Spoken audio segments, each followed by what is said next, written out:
Those at home. Our meeting is being held on the traditional lands of the Gunditj, Chamara, Tatwarong, Jadwa, Jarlee and Buundig people. I'd like to pay my respects to their elders past, present and emerging, and the elders from other communities who may be here today.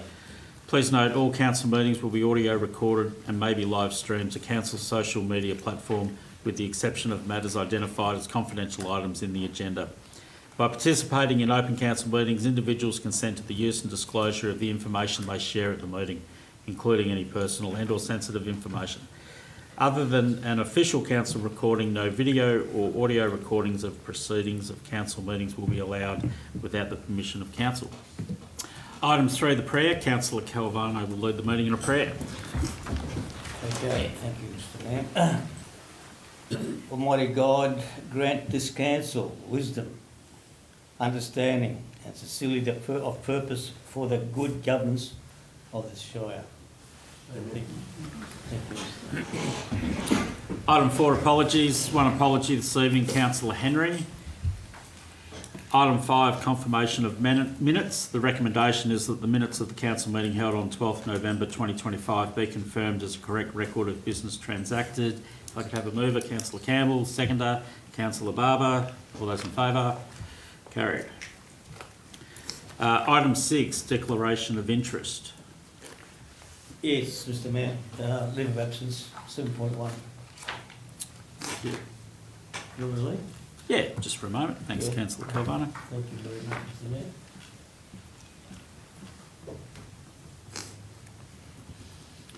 Mayor.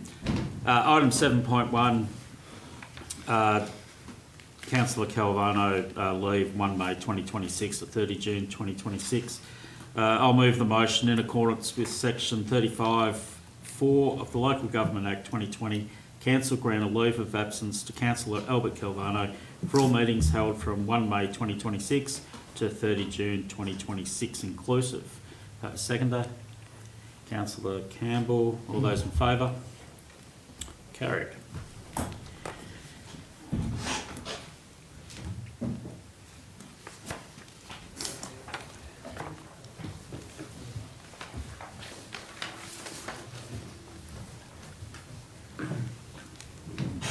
There we go. No good. That's no good for me. You missed out. That's okay. I'll try again. Oh, thank you, John. You're lying, Mr. Mayor. Yes, once. Item 8, questions on notice. Item 8.1, Jenny Rankin, would you like to read your... I'd prefer you read them, actually. Okay. The preamble there will be included in the minutes. If you'd like to read them out, you're more than welcome to. Otherwise, I'll just read the question. I've been told the preamble is not relevant anyway because the law says... Okay, I'll just go straight to the question. Yeah. The question is in regards to the existing Civic Hub on Brown Street. Could you please indicate when an independent asset report on the condition and estimated costs of repair and refurbishment or repurposing of the existing Brown Street Civic Hub will be made public? Mr. CEO. Thank you, Mr. Mayor, and thank you for the question. And I have prepared an answer on the basis that the preamble was going to be read, so I'm addressing a few points that weren't raised in the preamble but weren't in the question. So, yeah, thank you. We really do appreciate the question. So multiple independent engineering reports have been produced and made publicly available throughout the life of this project. Most recently, as part of the concept design phase, a detailed report by Arup Engineers, which was over 80 pages in length, was included in the public documentation endorsed at the July 2025 council meeting. This report, along with other relevant project documentation or documents, can be accessed via council's website, and happy to help with that if need be, or send you the report if you wanted. The ARAP report provides a comprehensive building and site analysis, highlighting significant issues with the current structure and serious limitations in repurposing the building, which was constructed in, I think, the 1960s or 70s from memory. And these concerns included structural concerns such as the low load capacity of the floors and the steel structure, and reduced durability in what could be used in the building because of that. Inability to effectively upgrade insulation, waterproofing and thermal barriers, all of which had significantly deteriorated. Requirement to remove and replace all steelwork, limited access to footings, restricting an increase in floor loads or addition of new levels, outdated and non-reusable services such as the electrical and mechanical services, poor access to essential service pathways beneath the building, and no fire-rated walls. The building in this condition cannot really be effectively repurposed. On this basis, Council did not seek any costings to repurpose the building other than advice taken from 2 different architectural firms that said a refit would really cost more than a new build and result in a compromised product that would not meet our community's needs and serve our community well for hopefully the next 100 years. Probably also worth adding that to undertake those costings on a repurposing of the building, we would have to develop fully detailed designs and construction drawings of the works and then have a quantity surveyor prepare a cost plan. This certainly would be at a substantial cost and not justifiable given the advice that we'd had on the state of the existing building.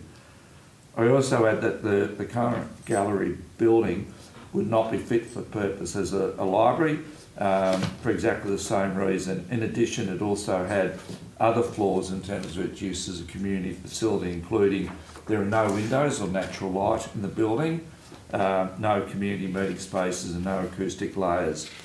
So I'm hoping that addresses your question, but happy to catch up later if you want to talk more about it. Thank you. Again, item 8.1, question 2, in regards to the Glen Thompson public toilets. Question is there any reason for withholding that briefing report, which is a report referred to from November 2022, from the community while decisions on design and siting are still pending? Thank you. CEO. Yeah, thank you, Mr. Mayor. I was surprised by the question because I thought we had provided you with all documentation.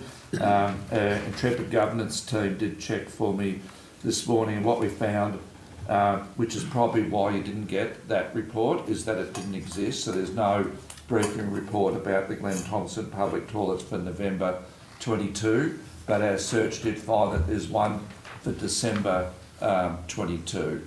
So if you want that report, we'd happily provide that report to you. I think we should have it. We're still in discussions. Item 9, public deputations, 9.1. Tim Leeming, Claire Wettenhall and Michelle Edgar request to speak in regards to renewable project proposal. Tim.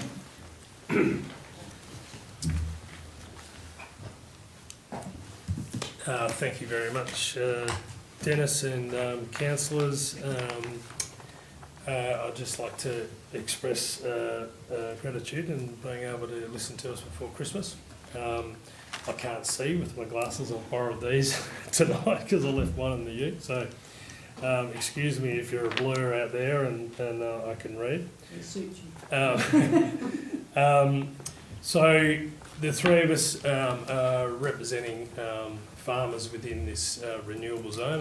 Hopefully you're all familiar of where this area is, but to put you into perspective of this proposal, so it was proposed on us, which many of us actually saw on the newspaper about 4 months ago, that a renewable zone was proposed in an area north of Casterton that heads towards Harrow through Nareen, and then it goes from Harrow across through Pigeon Ponds over to Balmoral, and then it heads south down towards Vasey, down towards Melbourne Forest, and then back across through Canolmaton.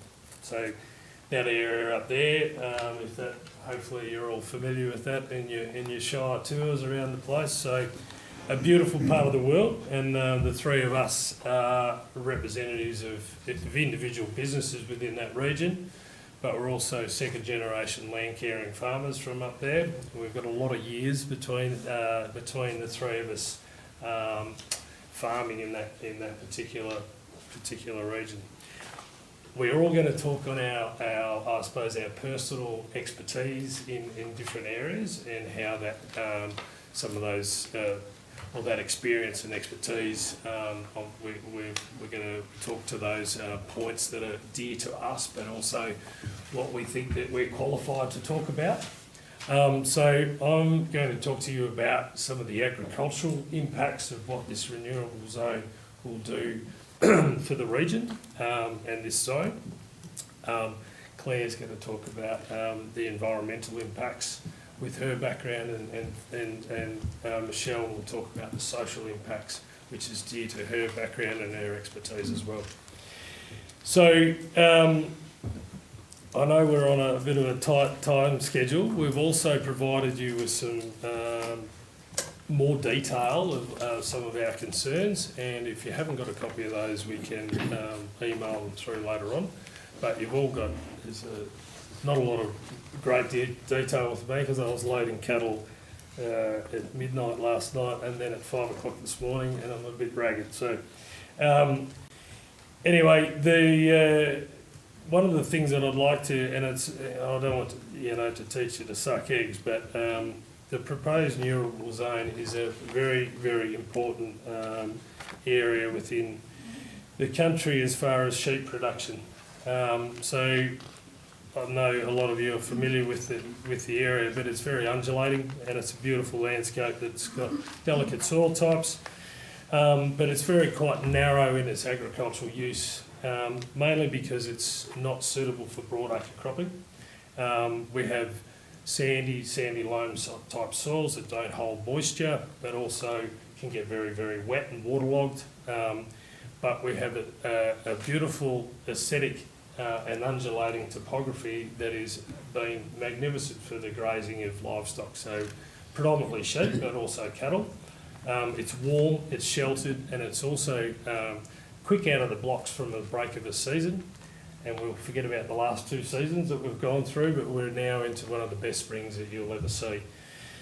The growing season normally extends from April to November, and a lot of the businesses, their reproduction focuses on that winter dominant rainfall.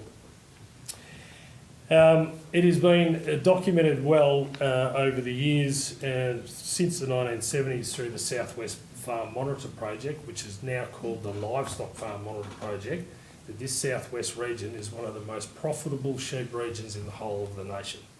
It is one of the most profitable sheep production areas in Victoria. So I'm having a bit of a go at the poor people in North East and Gippsland, but we bat well above our average, and it's probably due to the fact of our reliable rainfall. And I know we've just gone through 2 years of hell, but our reliability and our consistent rainfall makes this region a real powerhouse as far as livestock production.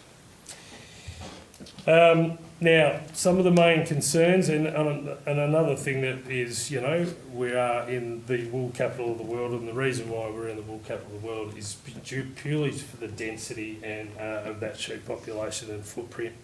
Now that has gone from wool into lamb production.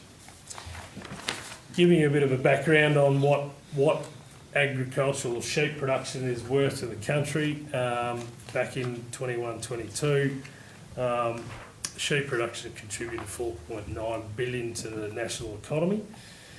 Victoria produced 44% of that 4.9 billion, and the majority of that 44% comes from southwest Victoria.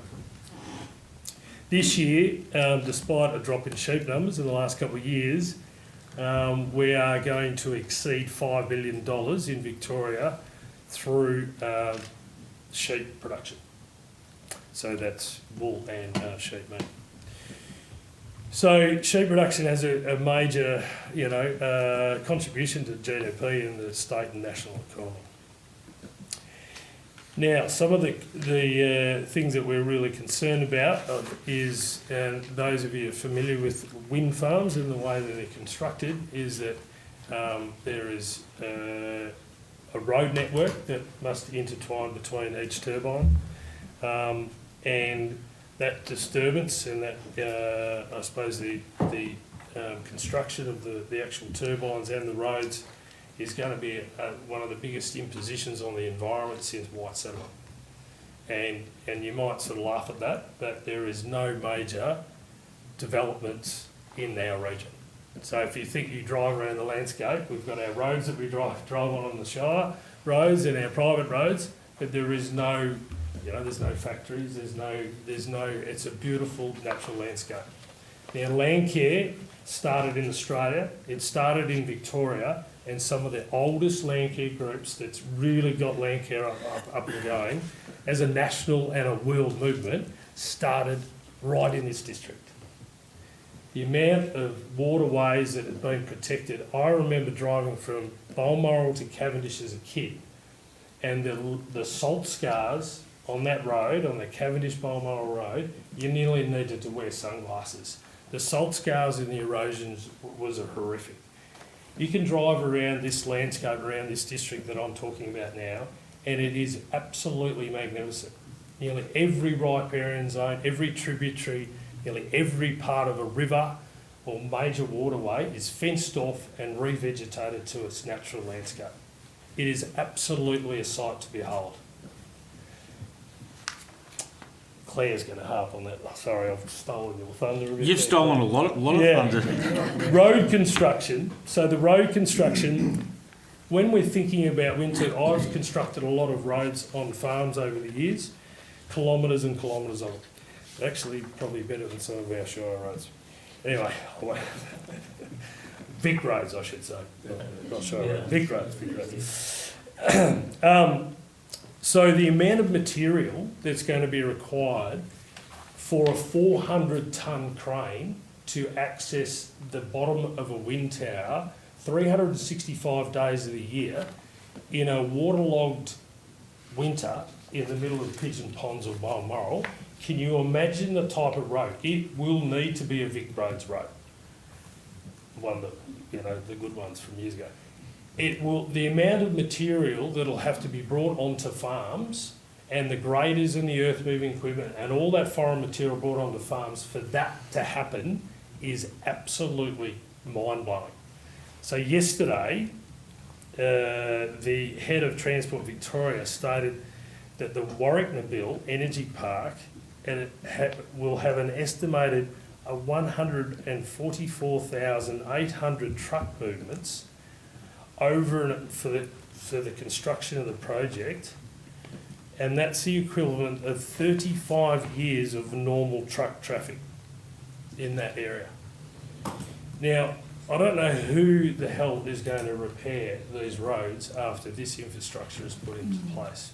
Our roads are in disrepair at the moment, and I know I'm not telling you guys anything, and you would have heard it all before.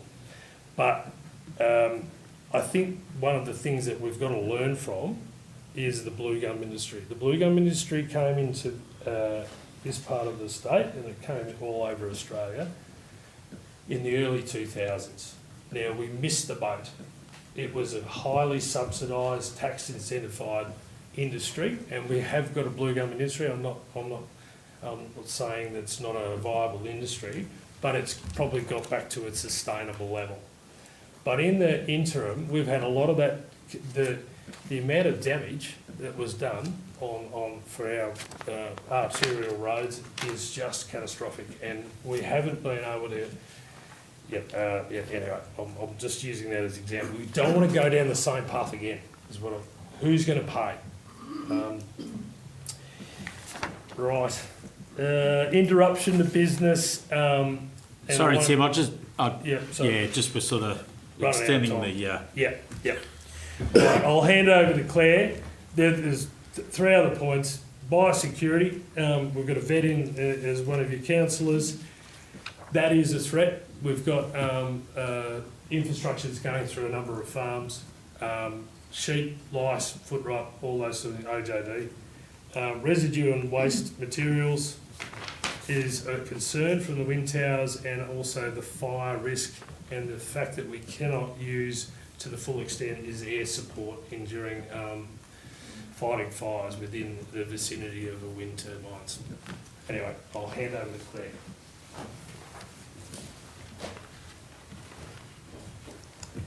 Good evening, councillors. I'm here today to express my deep concerns about VicGrid's recent changes to the proposed Southwest Renewable Energy Zone, particularly the inclusion of the Dundas Tablelands in the northern part of our shire. Let me be clear. I fully support the transition to cleaner energy to address climate change. However, the current proposal for large-scale renewable developments in our area raises serious environmental and community issues that have not been properly considered. The Dundas Tablelands are home to a rich diversity of flora and fauna. Our landscape is defined by ancient river red gums, remnant native vegetation and rolling hills dissected by deep river valleys. This area is not just beautiful, it's ecologically vital. It serves as a crucial wildlife corridor between the Grampians and the Lower Glenelg National Parks, supporting endangered and vulnerable species like the brolga, red-tailed black cockatoo, gang cockatoo and the swift parrot, just to name a few. Large-scale wind and solar projects threaten to fragment habitats, disrupt wildlife and risk loss of our iconic red gums. Trees that take over a century to develop the hollows needed for birds and mammals to survive. Once these trees are gone, no amount of offset planting can replace them in our lifetime. For decades, members of my local land care group, the Colour Pigeon Ponds Land Management Group, and other land care groups on the tablelands have worked tirelessly to rehabilitate erosion and saline areas, planted thousands of trees to revegetate the landscape and protect our waterways. Our efforts, supported by government agencies, have made a real difference. But all this could be undone by hasty renewable energy development that ignores the unique character and ecological sensitivity of our region. The Dundas Tablelands are the headwaters of the Glenelg River, a heritage-listed river that flows through an internationally significant estuary. Construction of roads and turbine foundations risk contaminating these waterways, eroding fragile soils and damaging water quality downstream.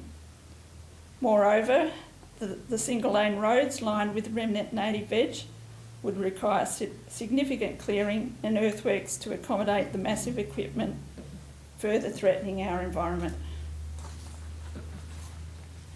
It's troubling that VicGrid's changes appear to disregard the Victorian Government's own Southwest Victoria Landscape Assessment Study, updated just last year. This study sets clear objectives for the tablelands: protect remnant native veg, especially river red gums, manage the visual impact of development and avoid large-scale infrastructure in prominent landscapes. The guidelines emphasise minimising vegetation removal, protecting scenic corridors and ensuring that any development integrates visually and environmentally with the landscape. Specifically, it recommends to avoid buildings or structures that protrude above the dominant tree height of the vegetated backdrop, i.e. above the red gums. Additionally, large and bulky forms or footprints that are conspicuous elements within the landscape setting should be avoided. In summary, while we must move towards cleaner energy, we cannot do so at the expense of the Dundas Tablelands, irreplaceable natural heritage. The risks to diversity, ancient trees, wildlife corridors and waterways are too great.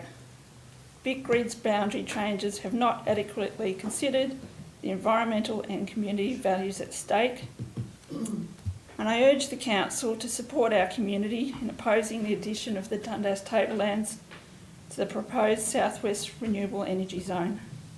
Thank you for your time and Thanks, Claire. consideration.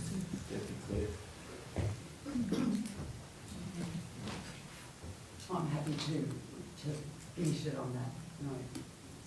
Don't want to go quick. Unless we've got time. Go a quick minute, Michelle. Thank you, councillors. I was just going to mention the social impacts of the transmission lines and also the actual wind company's proposal. So in our community, we have a strong social cohesion and active participation in local organisation and volunteer groups. We have a culture of sharing and connecting and helping each other, particularly in times of need. Our greatest concern is that this social cohesion and the fabric that shapes our community will be torn apart, as has occurred in other regions, and we've seen this. The transmission, which we haven't really talked about, the reason the northern res was chosen is particularly because of the wind and the wind alone. So nothing has been, there's been no environmental studies of our area. There's been no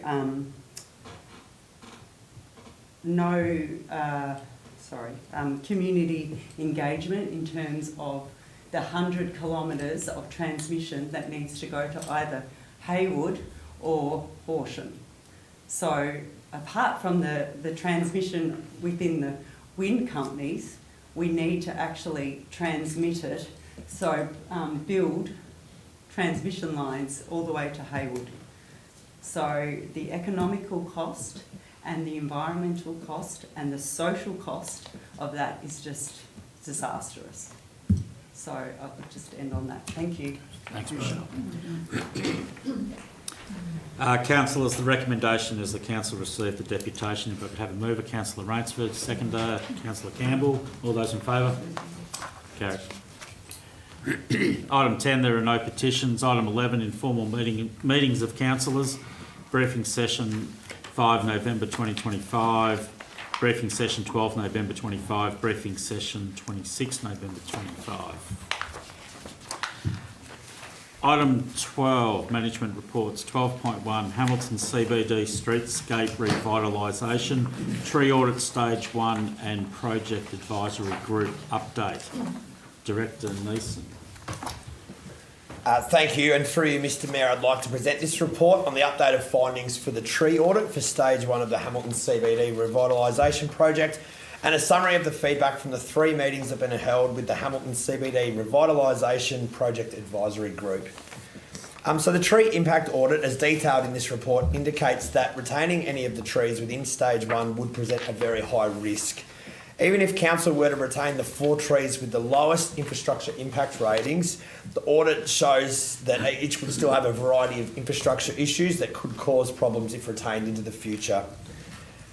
So that's a quick summary. There's a lot of detail in there, councillors, which I know you'll all read, but the other part I just wanted to quickly introduce was around the project advisory group. So this group's now met 3 times, and a big focus has been understanding this tree audit that council's commissioned following the April council meeting, to help provide some advice back to councillors, which is part of this report tonight. So following a thorough review and analysis, including a presentation from the report author of that audit, the advisory group have provided their support on the tree removal for stage 1 and shifted their focus towards identifying the most appropriate solutions to replace these lost trees if that is supported, and also around restoring shade and maintaining the character of the streetscape, which were all really important things. So this approach, they thought, ensures that the future streetscape honours Hamilton's heritage and identity while delivering a comfortable, sustainable and functional main street, with this explained in more detail in the report. Having been in these meetings, I think it was a really good attitude of the group, and they should really be commended for the way they worked together, because there were a lot of varied opinions at that table that all came together, and I think that the process worked really well. So, councillors, a recommendation has now been brought before you for your consideration. Thank you. Have a mover, Councillor Calvano. The motion. Note the advice from the Hamilton CBD Streetscape Project Advisory Group to not retain any existing plane trees in package 1. Point 2. Direct Project Consultants Group GSA to develop an updated concept designs incorporating feedback from the Project Advisory Group. Point 3. Bring updated concepted designs back to Council and the community to further engagement at a future Council meeting in 2026 that will include new trees, species to be planted in the CBD. Thank you, Mr. Mayor. Seconder, Councillor Barber. Questions of Director Nason? Councillor Calvano, you wish to speak to the motion? Well, Mr. Mayor, we formed an advisory group. It was well run. We've got committee members. They voted for the trees to go out. I'm only been advised that they uproot infrastructure, footpaths, leaves. Look at my place, you can't get in forest trees. But what I'm saying is that they are the wrong trees. They've got to be removed and replaced. Thank you, Mr. Mayor. Discussion 4, Councillor Campbell. Yes, first of all, I'd just like to commend Councillor Barber, also Director Neeson, on a great effort with this the Street Landscape Project Advisory Group. On my time here at Council, I think April was the most controversial meeting that we had. The actual place was packed. Obviously tonight it isn't so. So what I can take from this is that we listened to the community. They wanted a little bit more time, they wanted some consultation. Council listened, we came up with a motion that we felt fit the bill for that. We had people that were elected onto the advisory group that were completely on one side of the fence, for or against, and we were able to come together, and it showed that the cost of keeping these trees with the damage that they were doing on that landscape was going to far outweigh the cost of actually getting rid of them and putting new ones and doing it properly. Yes, I know at the end of the day people can get emotional and all that about it, but the reality is, as a council, and I dip my lid to the councillors and the whole organisation for saying, okay, let's hear what these people and these great people from all walks of life have got to say. And they've come up with a decision, and I believe we've got a clear pattern now. We know how to be able to rate trees from which ones are going to be causing the worst things down the line. But we've decided, well, this advisory group have decided that they need to go. So, yeah. Discussion against? Councillor Barber for, against Councillor Ransford? Look, I understand that the work that's been done, two of the 3 meetings were probably functional meetings. I think the first one was a meet and greet, which was just to get it started. From the evidence that's been presented, there wasn't a vote. It wasn't done that way. And there was a hard-working group, a very difficult subject. By evaluating what was in the documents, it was all about the physical structure of the damage of the roots, and you absolutely say there's a lot of damage done. That's what trees do, and that's what these trees do very, very well. From my time on council, we actually have had an adopted tree management plan which wasn't utilised. We had an adopted streetscape plan which was only about 5 years old, which wasn't implemented in the last 4 years. Instead, we've spent $600,000 on another consultancy, and that money could have been spent in that section 1 to actually do something. Even removing the trees, you're still going to have to fix the piping, fix the guttering, you're going to have to upgrade the whole thing. There's a lot of maintenance that needs to be done. We've spent more money on design and consultants. I understand that the the mood of the committee and the mood of the community, in particular the people that own those buildings and businesses. Removing the trees and doing nothing was never an option. So I can't actually support, but look, I have to support number one, note the advice from the working group and thank them for their work. Direct the project consultants from Group SA to update concept designs. Well, I can't support that because we already had a reasonable design and we'd already paid for that, and being updated concept back to council and community to include new tree species.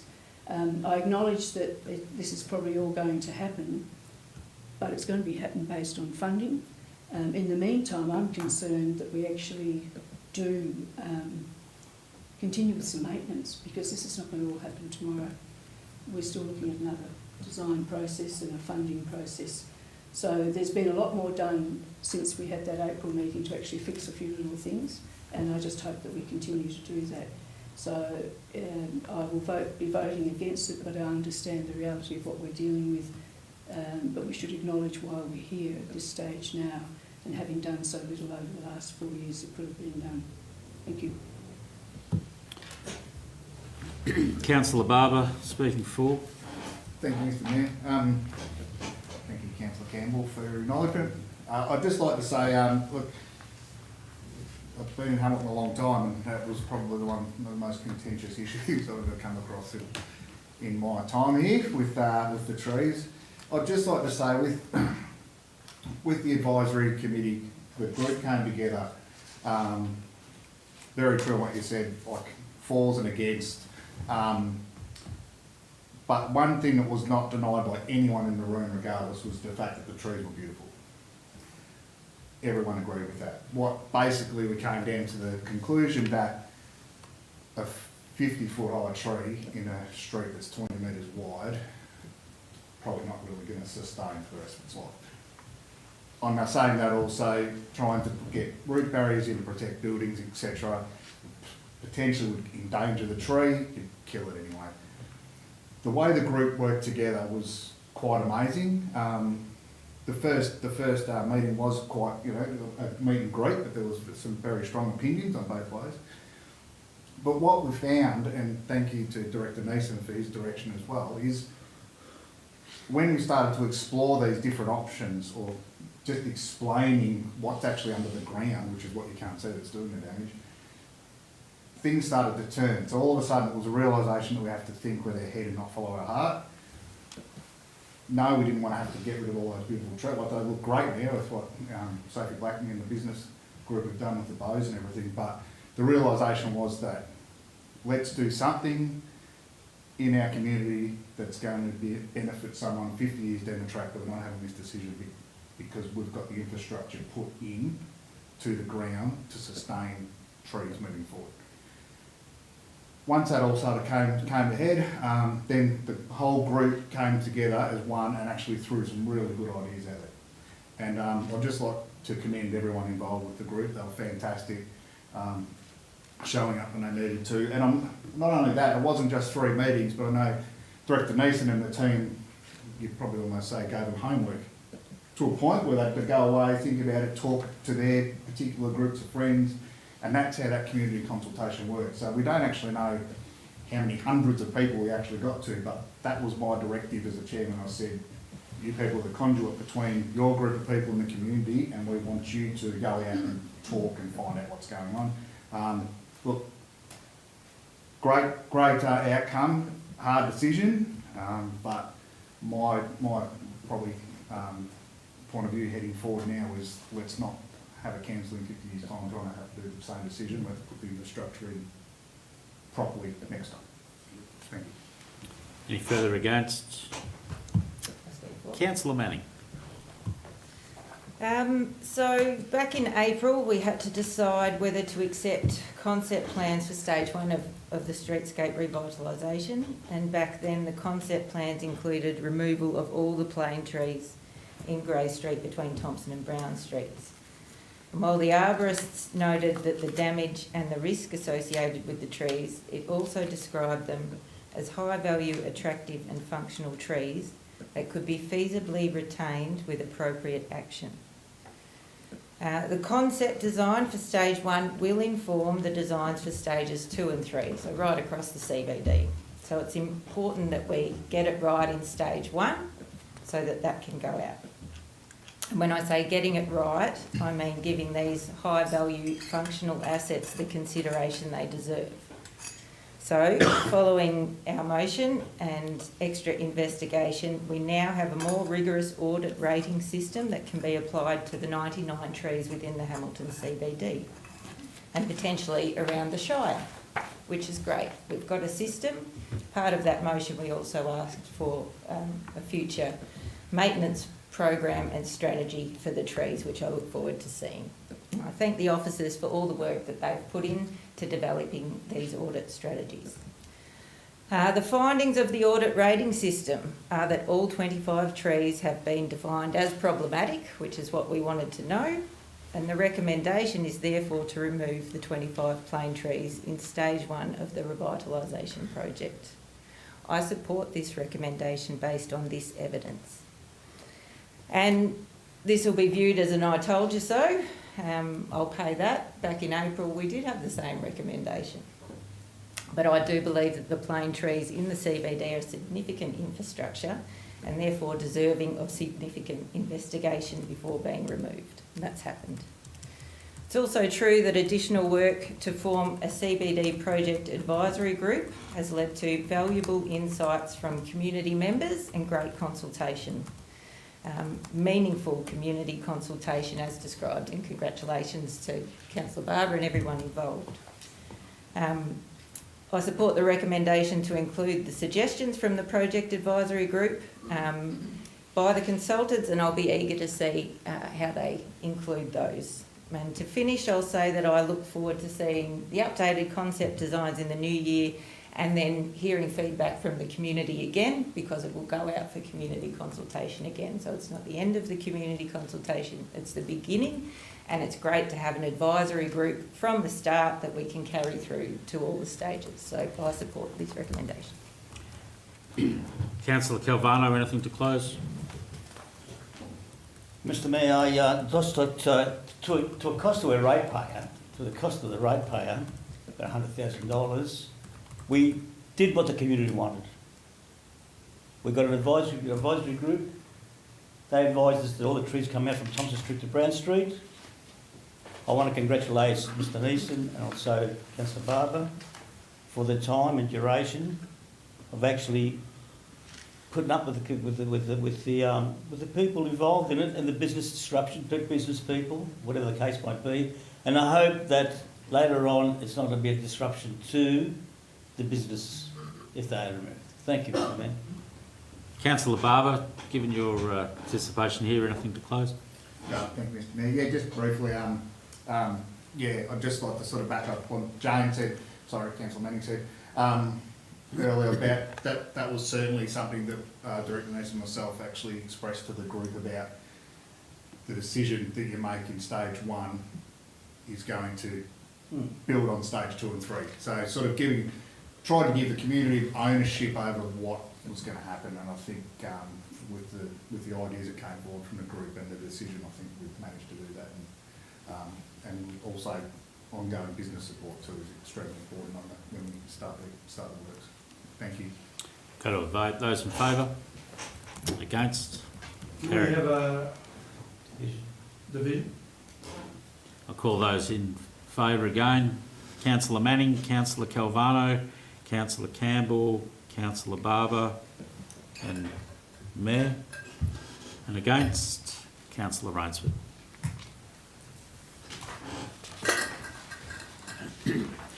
Sorry, yes, I don't want to sound like a grade 3 teacher, but yes, you may be excused. Thanks very much. It's nice to hear right tree, right place, eh? Please tell only city And councillor that maintain way. them. Maintain them. Doesn't matter Thank you. doesn't Thank matter you. what tree you put in. Thanks. No, And I think you could take them out later. Item 12.2, final Coleraine and Cavendish structure plans. Director Neeson.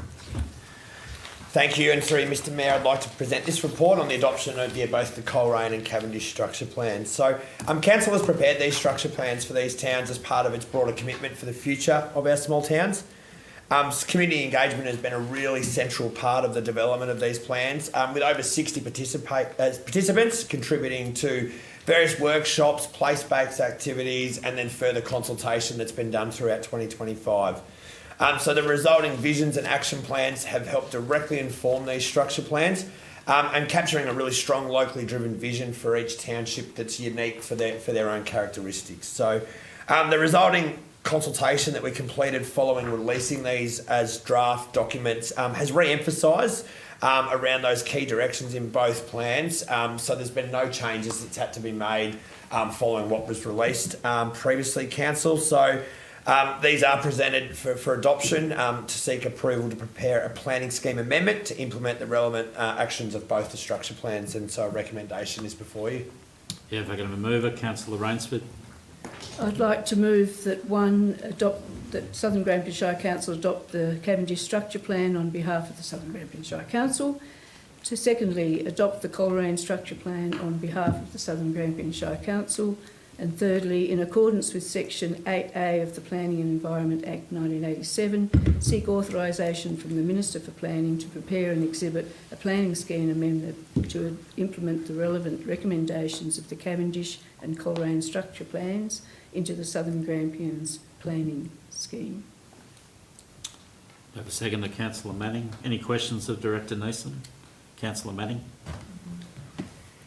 Thank you. Yes. What sort of population growth can we expect following the implementation of these plans?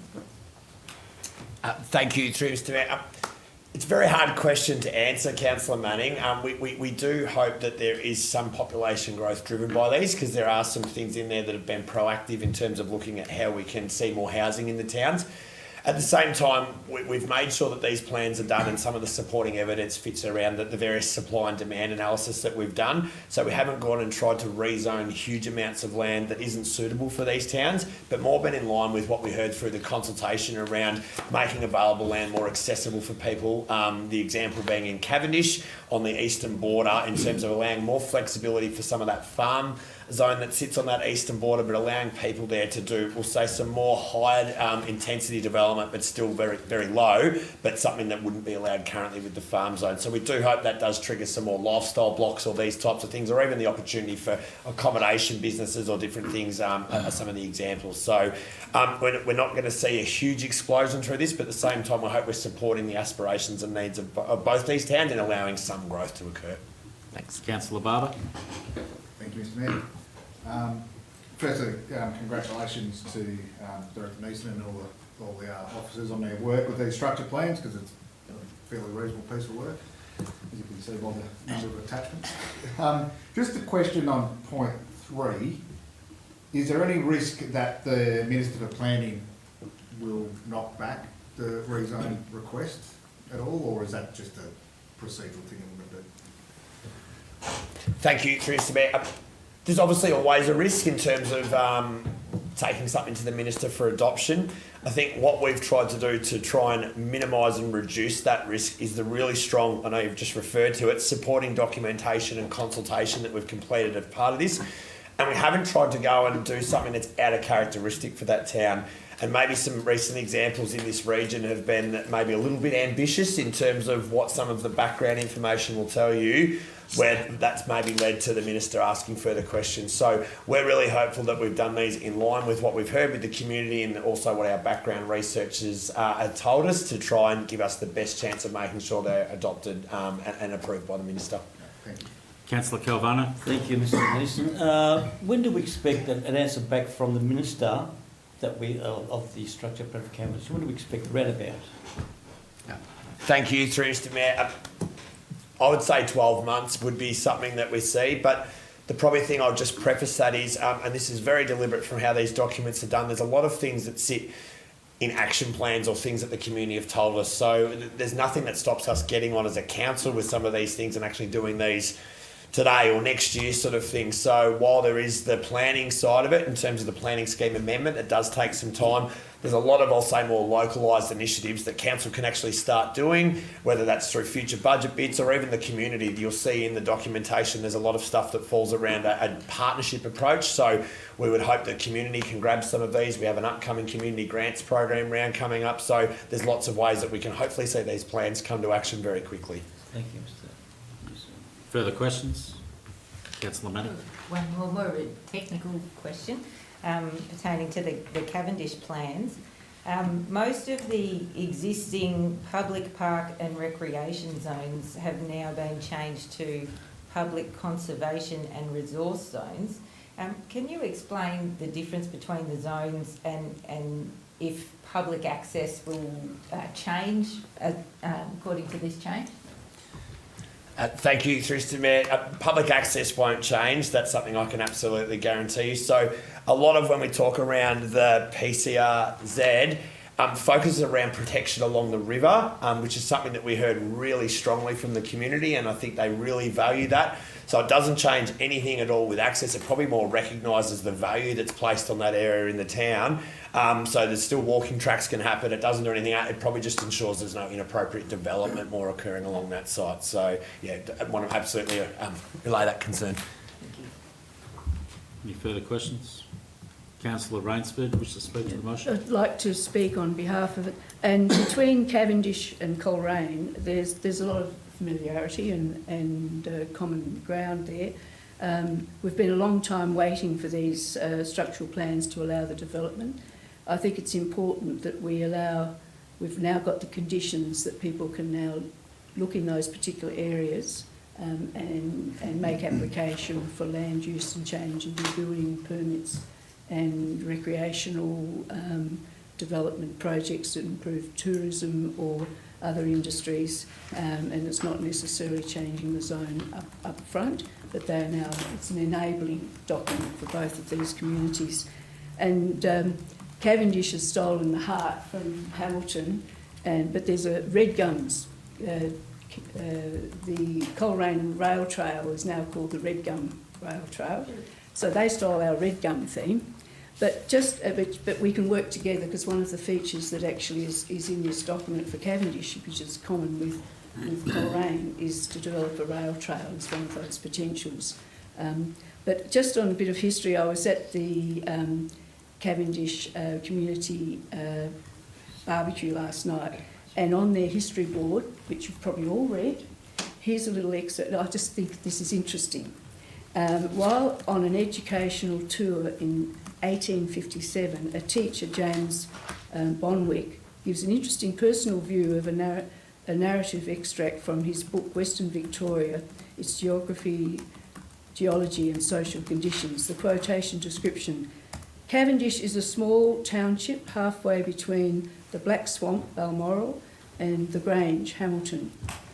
It is very liable to flooding, is surrounded by dreary swamps and sandy wastes, and has no land sold about.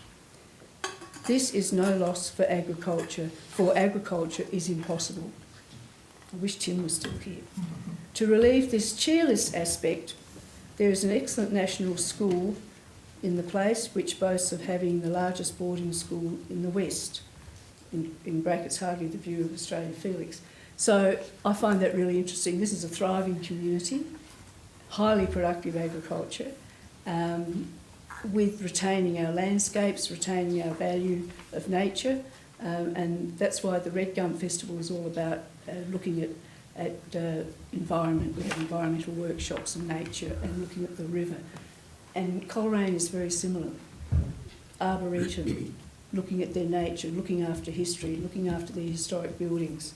So I congratulate the community for participating in both of these projects, for having their input, and I see that we've got a list of things that we can do and enable, and that's going to need funding and strategic financial planning to help them. So I congratulate the community, encourage them to look at what they can do in these communities, and it's a wonderful place to be, and not a reflection on the historic perspective of the teacher. Thank you. Discussion 4. Councillor Campbell. Yes, I just wanted to obviously commend the council again for their efforts. It shows these towns aren't forgotten. You know, they're smaller towns, but it's been an ongoing process, as Councillor Rayford said. I think it's been trying to get up 3 or 4 times over the last 20 odd years, and I just believe it'll be more, gives the communities more confidence in the understanding of the actual process to be able to, if you want to subdivide, if you want to be able to start a small business. So I think it's just a fantastic thing. I do applaud again Director Neeson for probably the first time that you indicated to us that you got a round of applause from the community when you actually talked about something outstanding. It wasn't a round of applause for leaving. So I want to say well done. Thank you. There you go. Any discussion against? Further for? Just in summary, I would just like to say at the barbecue after I read the history board, there's a huge number of young families out at Cavendish, and I'm sure that that's probably the case out at Coleraine as well. And all as well, people have been wanting to have an opportunity to live there and move back. People have gone to Hamilton and coming back again. No, it's thriving. There's lots, and the school's still going strong. So, and the kindergarten. So, you know, well done, and let's look forward to enabling and making sure that we help with all our building and planning permits. Thank you. Go to a vote. Those in favour? Carried. Item 12.3, Domestic Animal Management Plan 2026 to 2029. Director Neeson. Thank you, and through Mr Mayor, I'd like to present this report on the adoption of the Domestic Animal Management Plan 2026-2029. So the purpose of the Domestic Animal Management Plan is to provide a guide for domestic animal management within the Shire. So the plan contains recommendations for a wide range of actions to be undertaken by Council in a fairly programmed approach. So these actions will enable Council to maintain a balance between the competing interests around the reposition of animal management and then also reaccommodating animals as well too. So just some of the key points that did come out of the consultation that was completed with the community as part of the development of the plan. So a 24-hour cat curfew was very strongly supported, as it was noted that cats are rarely or never kept inside the house during day or night. Offering of the cat traps to limit the number of unowned and semi-owned cats within the municipality. The community have also observed dogs being off the leash in areas they shouldn't be and dog waste not being picked up. And just that it was very important for a cat and dog de-sexing program to be something that Council prioritises. So following this feedback, Council's very much included some of this in the DAMP, and some of these things are around investigating and applying for funding to be able to do these de-sexing programs. Promoting a registration and microchipping day for the community. Completing more education via social media, via brochures, Council's website on responsible pet ownership. What effective control of a dog actually means. Barking dogs in your neighbourhood and then making sure you're picking after your dog. Continuing to provide the community with cat traps to assist of those trapping of those feral or unwanted cats, and then also just continued training for our authorised officers as required. So, yeah, thanks to the community for getting involved and actually telling us what that needed to be in there, and we hope that's all been included now. So, Council's recommendation has been brought before you for your consideration. Mover Councillor Calvano.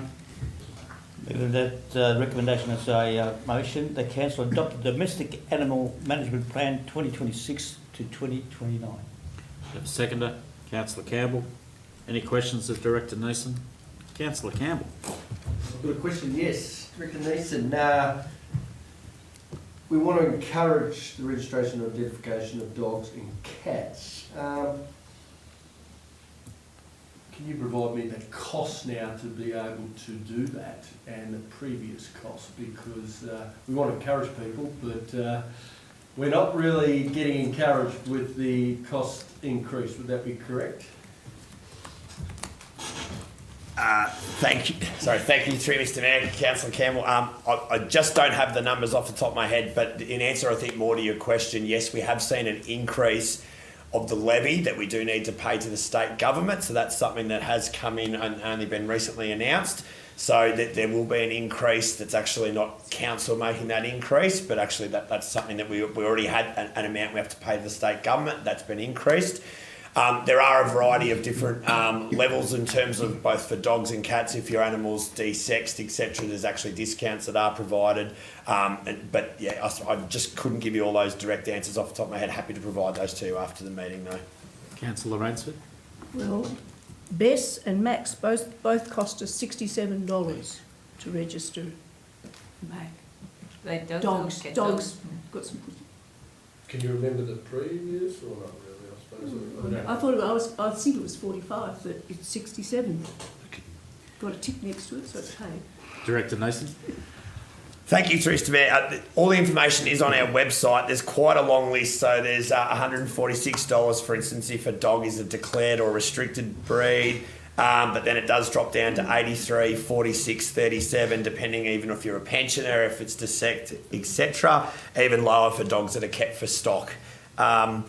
Just going through cats, very similar, though they're slightly reduced, starting at $52 and then going down to $29, $21.50. The other thing I should just really encourage our community around registration is the importance that if your dog does go missing, it makes it a lot easier for us to contact you and find you if you've actually got your dog registered and microchipped. We have a lot of cases where we're able to return animals straight away, but even over a weekend, if you don't have that information complete, it actually can lead to a delay and you'll end up having to do it anyway to get your animal out of the pound. So just a real encouragement for people to do that as well. Thank you. Any further questions? Councillor Calvano, you wish to speak to the motion? No, thank you, Mr Mayor. Any discussion for? Councillor Rainsford. Yeah, look, I think it's good. I think our domestic animal group have been doing a great job for many years. Look, as a practising vet, but not in this area very much, unless somebody's got a snake bit animal and I've got anti-venom emergency.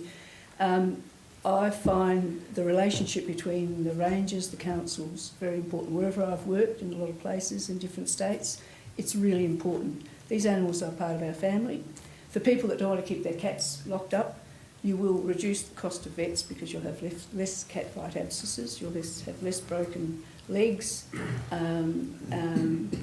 you might have some other issues, but you can manage them, and less flus and things like that. So it does actually help the health of the animals if you have a nourishing environment and an indoor-outdoor area that they can actually get out to. Or when you go away, use a cattery, and we've got plenty of catteries around here.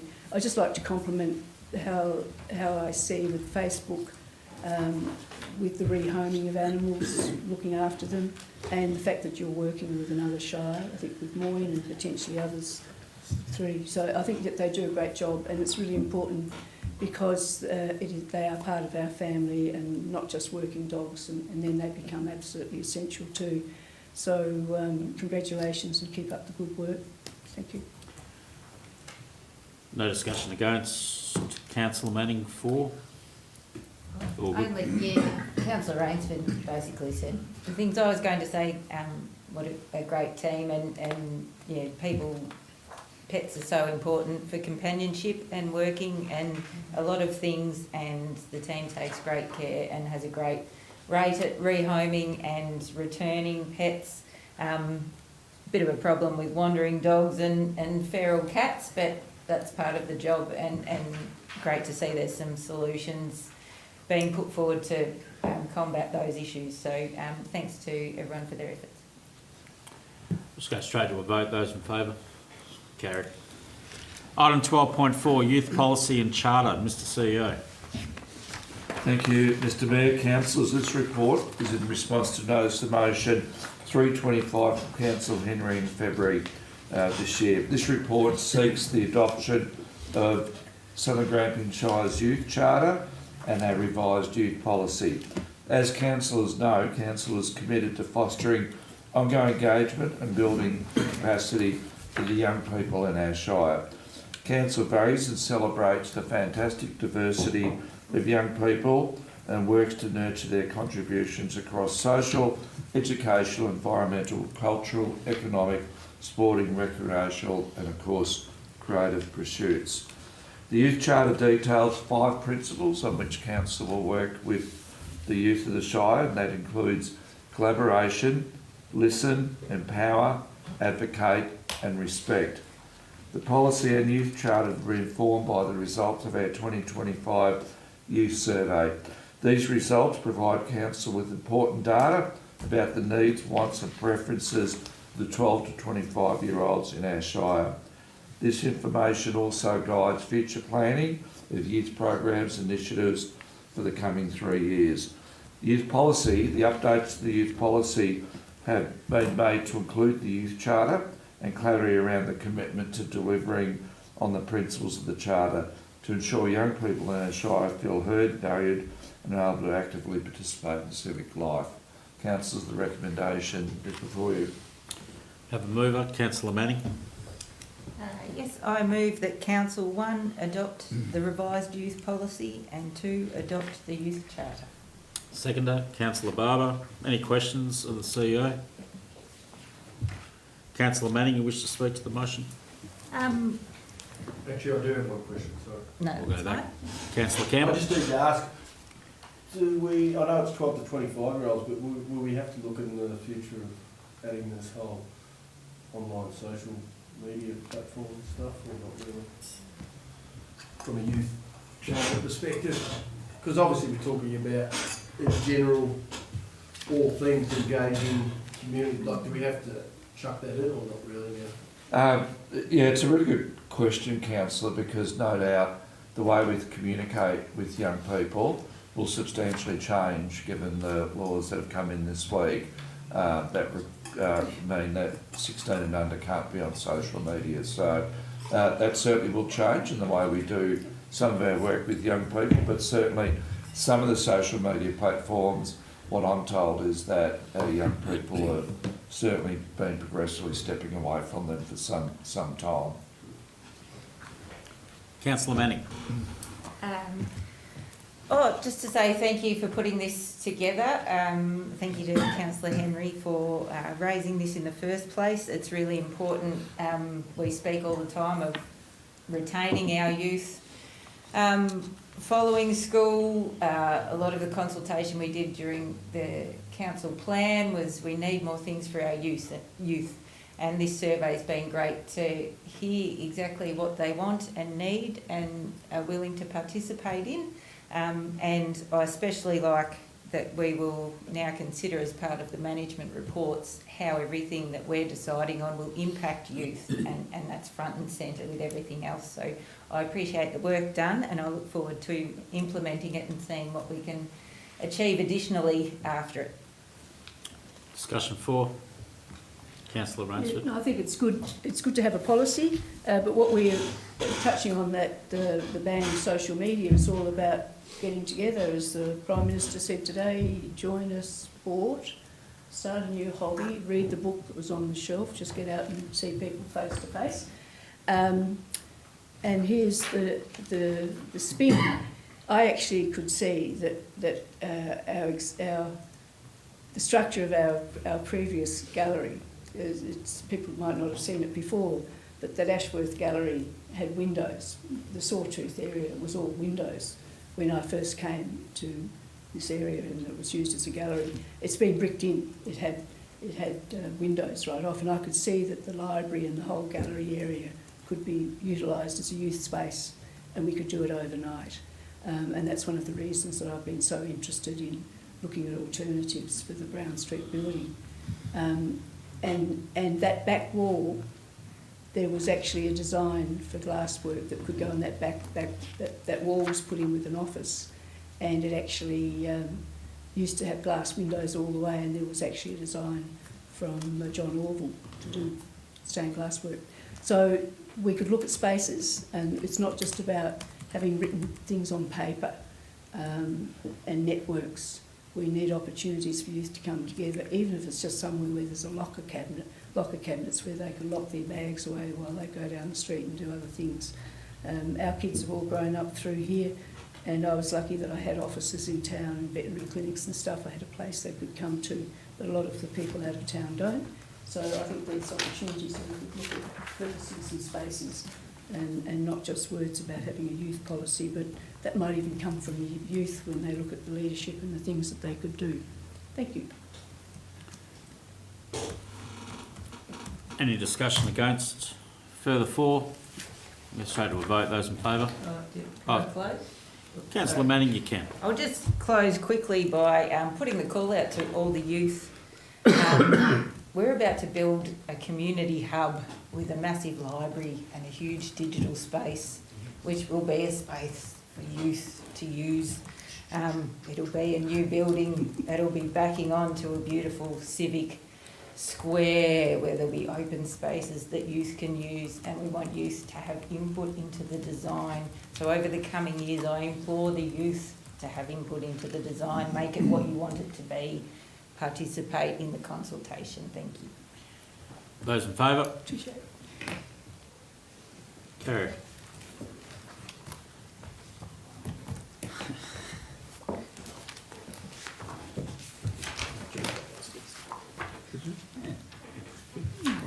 Yeah, no.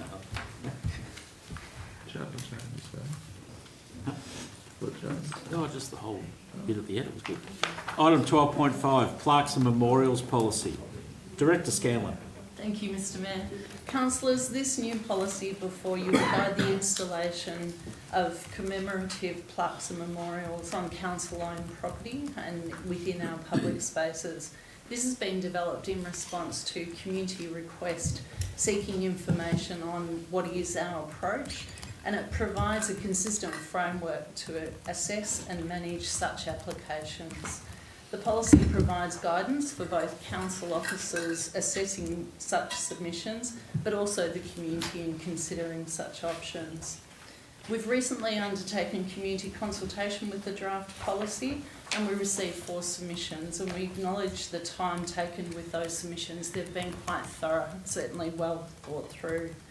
Specifically, these submissions represent not only the materials and the types of installations that are applied, it also recognises our heritage and ensuring that that is closely considered, and also the mediums that we use. And one of the submissions actually spoke about digital opportunities to encourage youth to be involved as well.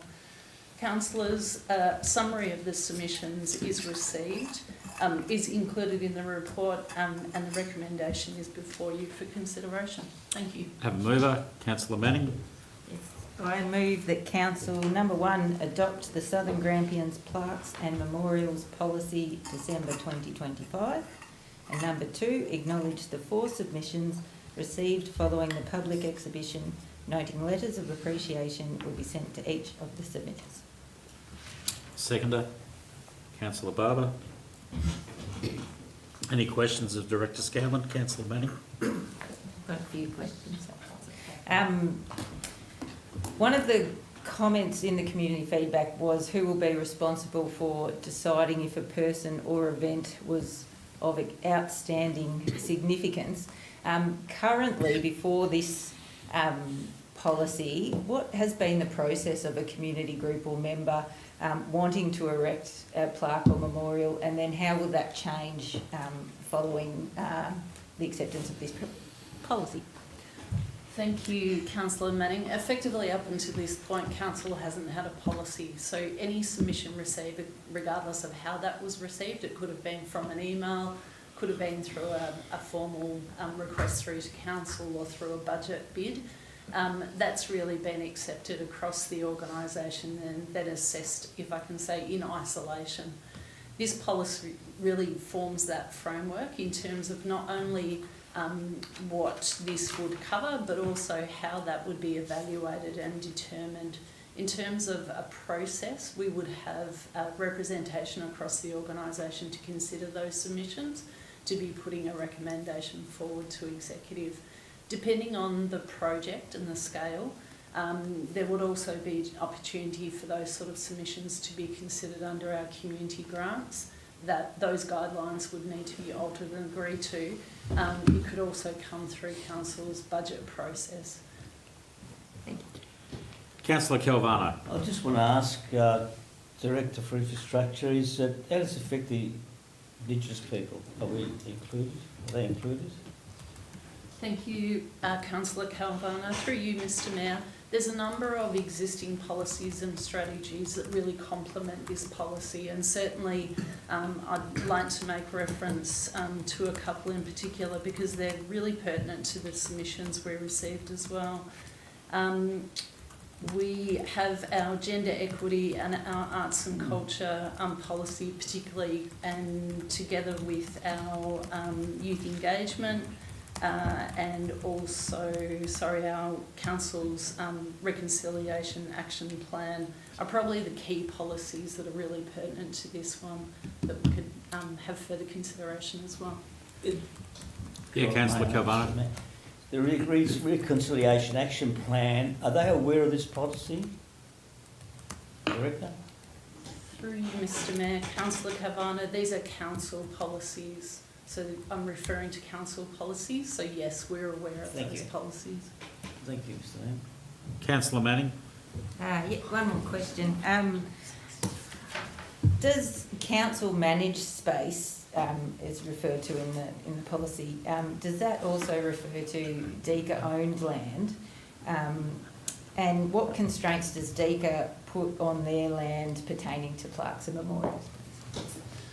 Thank you, Mr Mayor. Councillor Manning, there's a number of specific policies or regulations, if you like, from state government. The quickest example I can give you is roadside memorials, which is very pertinent to this policy. In terms of DECA land, DECA doesn't have any specific policies in terms of memorials and plaques. However, other state policies, as I've just referenced, would be cross-referenced when we're considering these. In terms of committee of management, depending on the site and specific terms, but the standard roles and responsibilities for committees of management, where council is the nominated committee, this policy would apply as well. Thanks. Mr Memo? Councillor I'm Calvano. just going to say, can I have an example, say St Fitzpatrick Gardens?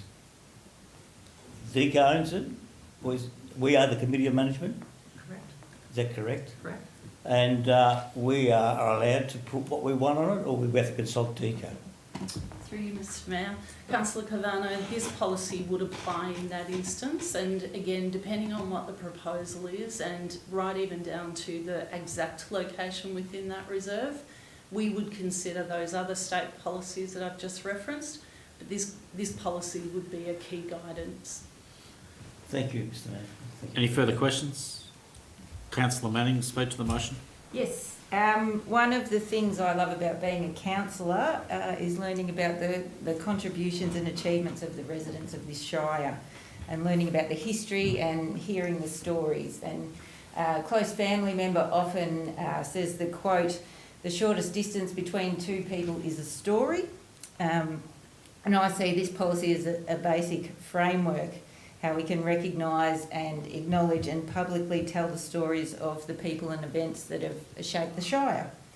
Over the past year, I've spoken to different community members and groups about how they'd like to acknowledge events and people publicly, and I urge anyone with one of these ideas to have a look at this policy first, contact council and get the ball moving, because telling stories, sharing those stories really does foster connection, which is what we're all about in our council plan in public. So, yeah, thank you very much, Director Scanlon, for your work on this, and I can see good things happening following. Thank you. Discussion for?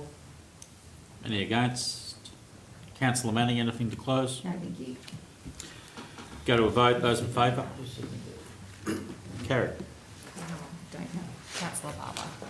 Councillor Barber. Item 12.6, rescission of council policies. Acting Director Templeton.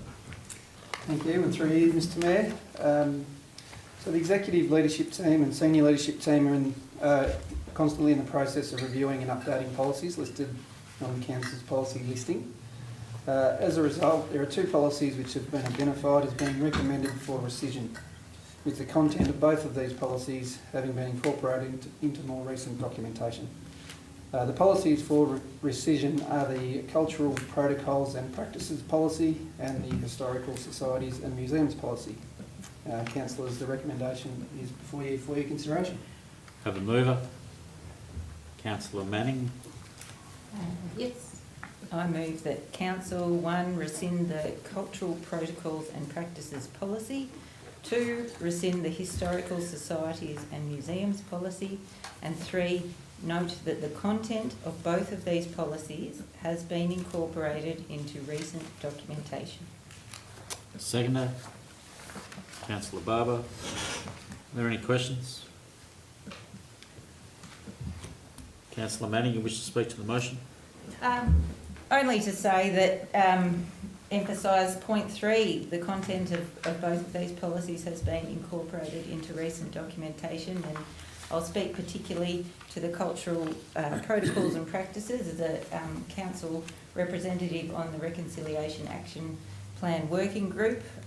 Just for clarity, in the previous item, I am on the working group and I did know of the policy for the plaques and memorials.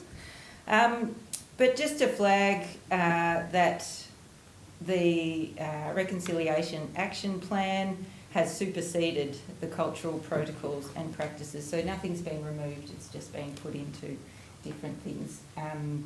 We still abide by all of the practices that we had before. Thank you. Any discussion for? Against? Councillor Manning, anything to close? Nothing. Go to a vote. All those in favour? Carried. Item 12.7, award of contract 2025069, construction of raised intersection and pedestrian crossing in Hamilton. Director Scanlon. Thank you, Mr Mayor. Councillors, you will remember in April 2025, Council endorsed the Safer Local Roads and Streets program, which was a program that came out of a collaboration between the TAC and Department of Transport and Council to assess Hamilton road conditions and safety concerns. That program identified a number of treatments that needed to be undertaken, and subsequently through a funding allocation from state government, we're now bringing before you a recommendation to undertake priority works. Specifically, it's across 8 sites within Hamilton, 6 of which will receive a raised pedestrian treatment, and 2 intersections will also include splinter islands to support pedestrian access. The recommendation is before you, seeking to award the contract for construction. Thank you. Mover, Councillor Rainsford. Thank you, Mr Mayor. I'd like to move that award contract 2025069 to Avianti Projects Pty Limited to undertake construction of raised intersection and pedestrian crossing in Hamilton for the tendered lump sum price of $1,024,160.95, excluding GST. Secondly, approve the allocation of $129,489.05, 10% contingency for any potential unknown which can be accounted in the project delivery. And thirdly, authorise the Chief Executive Officer to execute contract 2025069 and any other documents required by or to give effect to the terms of the contract on behalf of Council. Seconder, Councillor Barber. Any questions of Director Scanlon? Councillor Barber. Thank you, Mr Mayor. Director Scanlon, just for probably my clarification and anyone else in the community, with the raised pedestrian crossings that are happening, is that part of the mitigation to balance out the fact that funding for crossing guards has been reduced, and that's going to assist the traffic controller in those schools? Is that the idea with the raised crossing? Through you, Mr Mayor, yes, that's correct, Councillor Barber, in addition to general safety for pedestrian and drivers. Councillor Campbell. Yes, Director Scanlon, I quickly wanted to ask, was the funding for this, it's all been funded, correct? So just for the general public's knowledge, we're not having to pay for this from a council perspective, correct? Through you, Mr Mayor, that's correct, Councillor Campbell. No council funds are required as a part of this. Might just detail a little bit. A proportion of the state funding has also been allocated to undertake design development for the next funding round. Council has contributed to that. We already have that in our budget as part of our design development, but it really enables us to be project ready. This program is annual and is seen to be continuing for the next couple of years. Any further? Councillor Manning.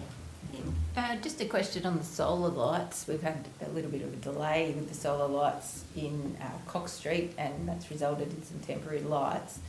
Is there any risk that we will have delays with solar lights in these projects and require temporary lights, please? Through you, Mr Mayor. Councillor Manning, the intention for these works is to work at one site, complete the project works in their entirety and then move on so that we're minimising disruption.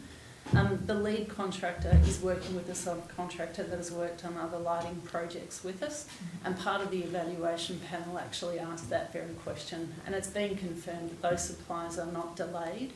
So we're on track to be doing each site in completion so that we don't have to return. I might also just make mention at this point in terms of the engagement with key stakeholders, so working around school holidays, particularly at school crossings so we can minimise disruption, and liaising with the school buses so that we can reroute to minimise as well. Thank you. Any further questions? This Councillor contractor has done previous work with this sort of area in the council, in the Shire. Through you, Mr Mayor, we have certainly worked with this contractor. We have done roadworks with this contractor. This is the first project of this nature that we've done to this scale. So, Councillor Rainsford, you wish to speak to the motion? I'll just be brief. It's all about safety. It's a long time coming. It does benefit the change in support that there's been from the state government, and those school crossings are important. It definitely has a road calming, slowing effect. And I'm very impressed with all of the consultation that's gone on with the Hamilton Alexandra College, Grey Street, George Street Primary, and all those, the ambulances and bus companies, Mother Atteron, Good Shepherd, and the King Street Hamilton Deli shop. Really impressed with the work that's been done to lead up to this. It is an important project, and it's good to be very supportive of it and look forward to seeing the end result before 30th of June next year, roughly. yes, correct. Thank you. Beautiful. Any discussion for? Against? Councillor Rainsford, anything to close? No, thank you. Go to a vote. Those in favour? Carried. Item 12.8, Acting Director Temporary. MAV Work Care Scheme Ongoing Liability Payment. Thank you, through you, Mr Mayor. So in 2005, the Auditor General of Victoria released a report with recommendations for Victorian councils in relation to managing occupational health and safety obligations. As a result of the report, the Municipal Association of Victoria Work Care Self-Insurance Scheme was developed and established. Southern Grampians Shire Council was a participant in this scheme, which provided workers' compensation insurance from the period from the 1st of November 2017 up until 30th of June 2021. Due to Council's participation, there is a legislated requirement for Council to financially contribute after the cessation of the scheme for a set period of time.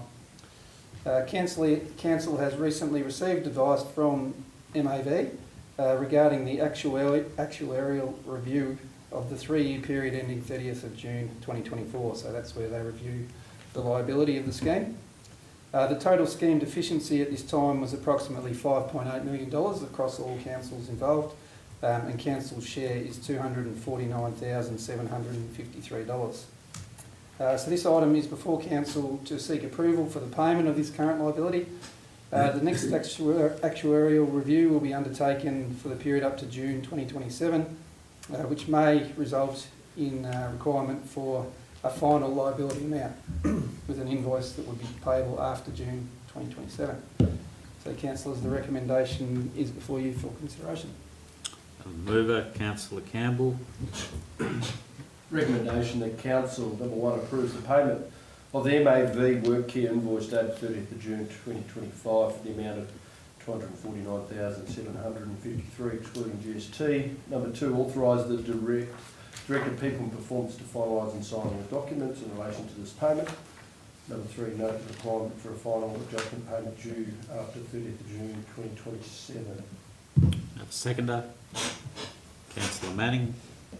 Any questions? Councillor Barber. Thank you, through you, Mr Mayor. Acting Director Hamilton. Just a query, and I'm happy to take on notice if you're unsure, but when we hit that point in June 2027, couple of questions in one. Is there a definite likelihood that we will have to pay more money to the scheme, and what are the triggers that would make us pay more money? Is that like other shires saying, look, we're not paying anymore, so we have to pick up the slack, or do you know what the triggers are in there that actually will enact us to have to pay more in 27? Thank you, through you, Mr Mayor. So mainly the triggers are around the costs of claims. So because this is a joint scheme with in excess of 30 other councils, it's the costs of any work care claims that are current at the moment. And in terms of the 2027 date, we're not expecting necessarily another bill. In fact, it may even potentially be a refund. So they need to go through that actuarial review to determine the liability or otherwise. Thank you. Councillor Calvano. The Auditor General released it in 2005, April 2005. Why are we getting it so late, Nick? Officer Director? Thank you. Why are we getting it so late? I don't know the history, so I have to take that on notice, but it would have taken on quite a bit of time to get the councils on board, I'm sure, through the MAV to enact that scheme and to make sure they comply with all the work cover requirements in order to get that scheme functional. Thank you. Councillor Manning. In the report it says this is an unbudgeted expense. Whereabouts in the budget are we finding this money to pay for? Thank you, and through you, Mr Mayor. So council officers are actually going through a forecasting review of forecasts at the moment, so through that we sometimes do find some areas that are going to be savings, but it is unbudgeted. There's an amount of about $50,000 or $60,000 allowed for in the budget for work care, so that covers some of it.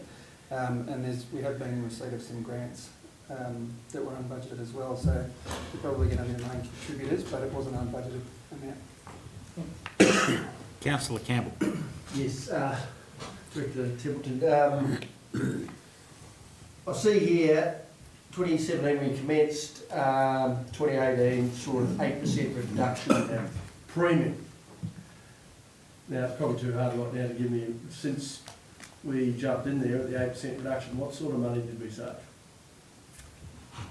Yeah, I'll have to take that one on notice. I can tell you our performance for work care is well below, when I say well below, it exceeds, I suppose, in terms of how well we do most other councils, and therefore we do get a reduced premium on other councils based on the industry rate. We get a reduced premium, but we still have to cop a whack at the end of it, correct? Correct. Yeah. And then it says the model in 2014, model will only work if there's 30 councils. We decided to sign up to it in 2017. There was only 31 participating corporations in the scheme. Thank you. I'll take that on notice though. Any further questions? Councillor Campbell, you wish to speak to the motion? Yeah, I will. This is, I think, what annoys a lot of the general public when these sorts of things come up. I know it's the best interest of the previous councillors and all that to go down this path, but we've been sold a lemon here, that's just the reality. And it's just disappointing because it's come up so late, as Councillor Calvano said, it's 250 grand. So it's a bitter pill to swallow. And me as a council, I find it very frustrating. I know that the thought process behind it was save money for the council, but yeah, it's just annoying, frustrating. Any discussion for? Against? Councillor Campbell, anything to close? Go to a vote. Those in favour? Carried. Item 12.9, Quarterly Finance Report to 30 September 2025. Acting Director Templeton. Thank you, and through you, Mr Mayor. So the finance report for the quarter 30th of September 2025 is provided for the information of Council and contains the comprehensive income statement, balance sheet, statement of cash flows and statement of capital works. The performance of Council for the first 3 months of this financial year aligns closely with the forecast with the operated result, which was anticipated at 30th of September, of being a surplus of just under 15.5 million, and the actual result came in at 16.6 million surplus. So this was a positive variance of 1.151 million compared to what was anticipated at that time. So councillors, their recommendation is before you for your consideration. Have a mover. Councillor Barber. Mr Mayor, I move that the council receive the financial report for the quarter ended 30 September 2025. Second to Councillor Rainsford. Any questions?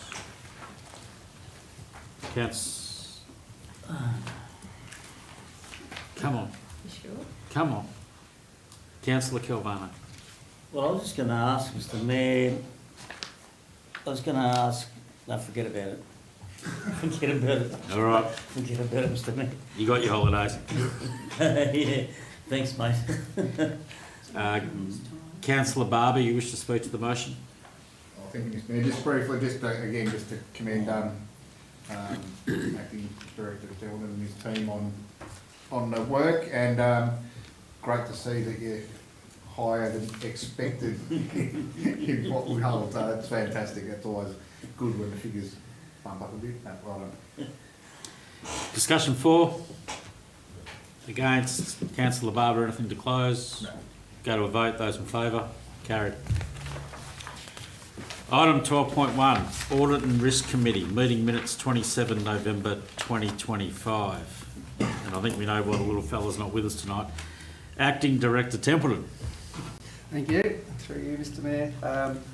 So very briefly, the minutes of the 27th of November 2025 Audit and Risk Committee meeting, as endorsed by the Audit and Risk Committee, are presented for council for adoption. Have a mover. Councillor Barber.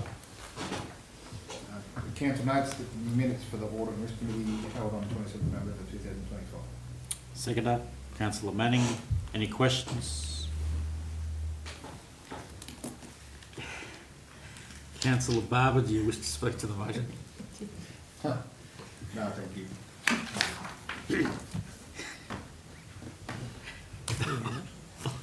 Yeah, I'm okay. You okay? You need some water? No. I'm just nervous about what happens next. Any discussion for? Discussion against. Councillor Barber, anything to close? No, thank you. We'll go to a vote. Those in favour? Carried. Item 13, there's no notices of motion. Item 14, there's no urgent business. Item 15, Mayor, Councillor and Delegate reports. Councillor Rainsford. Mr Mayor, just to be brief, 21st of November, while everybody was still potentially attending a mandatory training, I attended a Rail Freight Alliance summit on the Sunshine Super Hub.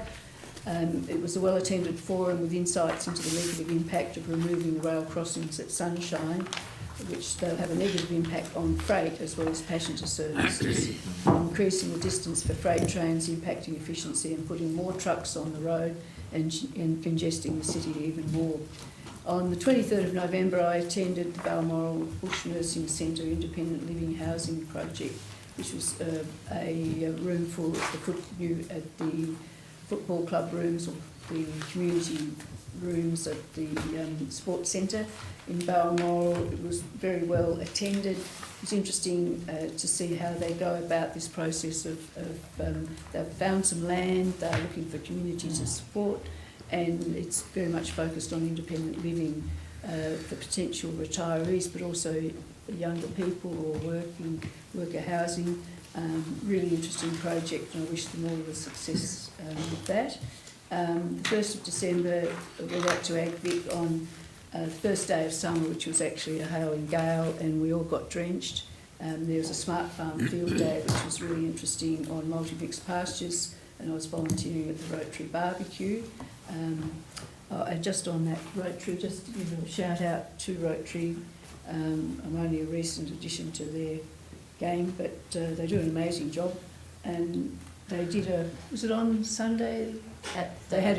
Saturday, they had a walk against domestic violence. It was week before I was over in Tasmania, but just very well done, and the work that they do, and they had a huge amount of support from the council with the work they've been doing in that area, so thank you.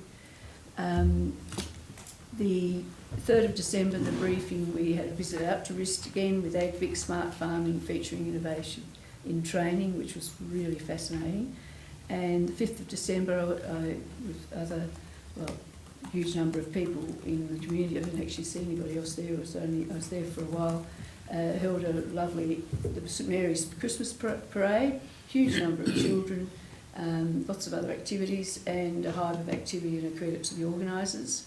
9th of December, the Cavendish Men's Shed Christmas lunch celebrating another successful year, and the 9th of December we had the community Christmas barbecue. It's a great time of the year to catch up with people, and a huge number of young families attending, which is auguring well for this community. And today I went out to Wama, the museum out there near Pomona, to attend the Grampians Women Rally Tourism Visitor Economy Community Emergency Communications Plan Forum. It was really, just to say briefly, it's dry. The last 2 years have been dry. Huge risk of fires this year. Promoting, encouraging tourists to come, but also helping the tourists to know what to do and what all these signs mean and what are the warnings about fire risk and having a plan. So we look after our guests and encourage visitation. And I thoroughly encourage people to get out to the Wama display. There's 54 different art. It's a 2025 Wama Art Prize. It's an amazing collection of art about native fauna and flora, landscapes. It's beautiful. Thank you. Councillor Barber. Thank you, Mr Mayor. Just briefly, so when we did the regional council training in Warrnambool, which was a very informative session. It was great turnout. There were 20 people there, lots of chat and lots of networking. It was very good. Had some regional business leaders as well, gave us a bit of insight about what's happening in their world, which is great. Again, as a council team, we went for a tour of the Smart Farm and Rist. Sort of getting the background from Bill Hamill on Rist and how it actually evolved was quite interesting. I sort of didn't really realise how it evolved and just how much influence he had with gaining funding for that to continue forward and getting it recognised Australia-wide. I think it's brilliant, and also seeing the facility starting to get utilised again with research. I'd love to see it back up to having 110 staff or whatever it used to have, but hopefully we can work on that and pull some more funds out of the city, out into the country. But again, great to see the work they're doing. It's actually really eye-opening to see how much they're doing in the soil space and plants and cropping. Also had an Ansett Museum Committee meeting. That was very positive, looking at a new direction heading forward. So hopefully the committee's going to vote on that amongst themselves and inform us as to what they're thinking for the future of the museum. And also just a shout out to Night Greta, which is a social enterprise in Peck Street, which is actually celebrating 50 years. They had a celebration last, I was going to say probably the same day as the council training, I think. So they've been operational for 50 years and do some fantastic things all along. Some things that I like to make chopping boards. They pull apart electronic equipment. They recycle clothes. They do temporary fencing, and it's all about supporting people with disability or learning difficulties to actually gain meaningful employment and contribute to their community. So it was very well celebrated. Councillor Camp. Yes. Pretty short and sweet. Obviously went out to Rist. We'll explain the history of the place. I think it's a fantastic organisation for the local community. Myself personally employs a young girl called Holly who was attended Bainbridge, finished this year actually, and she's still working with me. We'll keep working through till she finishes her Rist course in June next year. Moved on, went to the Breaks Home Progress Committee Christmas break up last Monday night. They have got a lot of funding now. They'll be able to purchase their barbecue and all that sort of stuff. So again, that's a good thing. They had a fair here in Hamilton That was actually cool. Took the kids there, had all the rides and all the food. It was positive. I met a few of the people that run it, as I usually do when I go to these things. And yeah, they're all about getting these the shows back into all the towns, and so they'd love to see the Hamilton show back if there was ever a chance in the future. And yeah, all good. Councillor Calvano. Yeah, on 12th of November I attended the Sustainability competition at Baybridge College. On the 18th of November I attended the Year 7 music and drama performance at Monterey College. On the 21st of November I attended mandatory council training in Warrnambool. On the 29th of November I attended junior dramas performance at Peter Pan, the Drummers Theatre. On the 5th of December I attended St Mary's Christmas Parade, and also attended a tour of RIST and Smart Farms with the rest of the councillors. Thank you. Councillor Manning. Similar things, the mandatory training, council training every year that we must undertake in Warrnambool. Thank you to South West Alliance and Warrnambool City Council for hosting that. It was very good.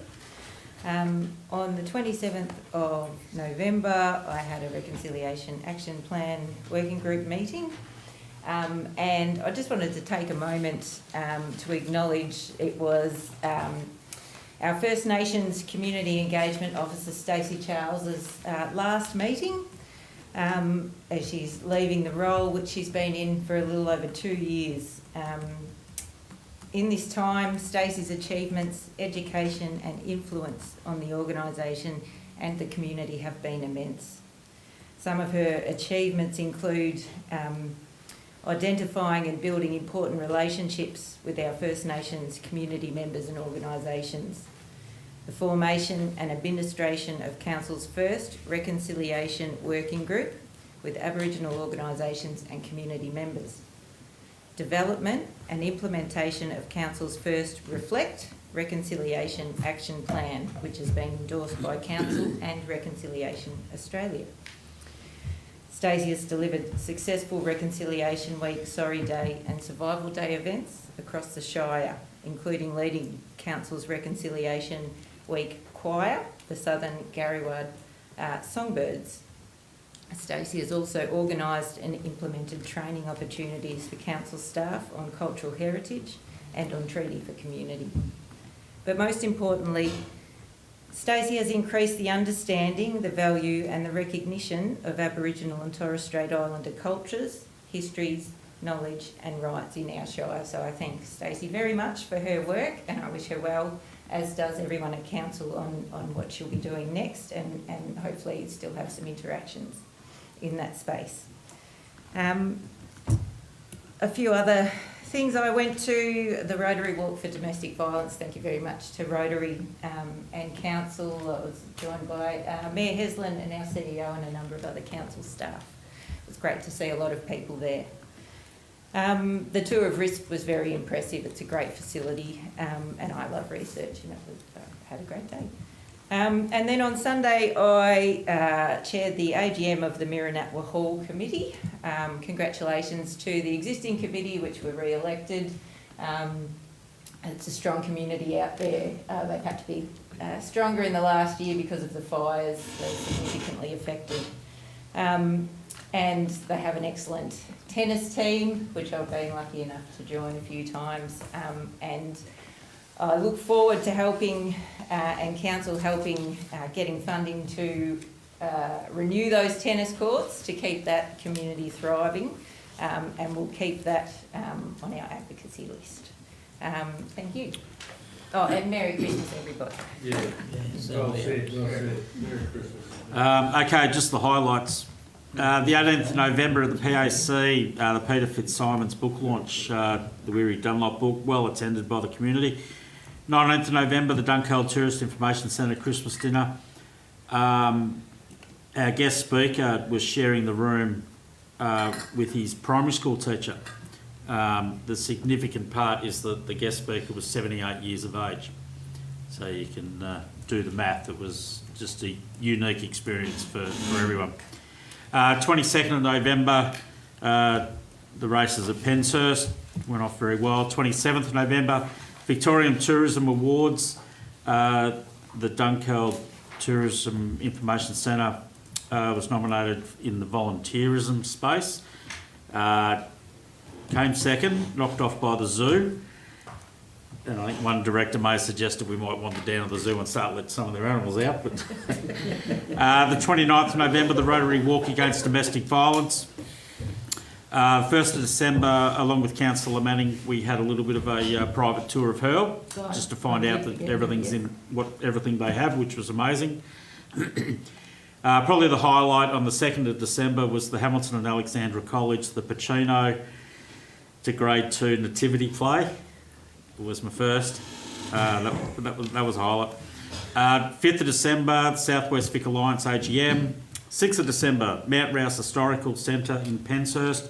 They'd received a community grant recently for a new computer. They're in the process of putting everything onto Trove. And I think they're up to about 1930 odd. So there's a lot on and they've got a long way to go. The 8th of December was the Gallery Trust AGM. And yesterday I attended the 20th year anniversary of Party with the Ponies. Unfortunately, there were no ponies as the races did not go ahead. Mr. CEO. Thank you, Mr. Mayor. I know it's unusual, but I just did want to say, because you left it out, just so that the councillors acknowledge that our Mayor last week was elected Chair of our Regional Council Group, South West Victoria Alliance. It's usually a very contested position, but he was elected unanimously, which is a great reflection on our Mayor, elected by all the other mayors in the region, and just want to say congratulations. Thanks, Tony. You, Mr. CEO, you obviously know I don't own a trumpet, so thank you. The item 16, there's no confidential reports. Just before we close our last meeting for the year, we'd just like to wish all of our staff in the room today, all of our community, all of our council staff, their families, councillors and families, a very, very safe and Merry Christmas. And we look forward to seeing everyone again in 2026. And with that, we declare the meeting closed at 7:22.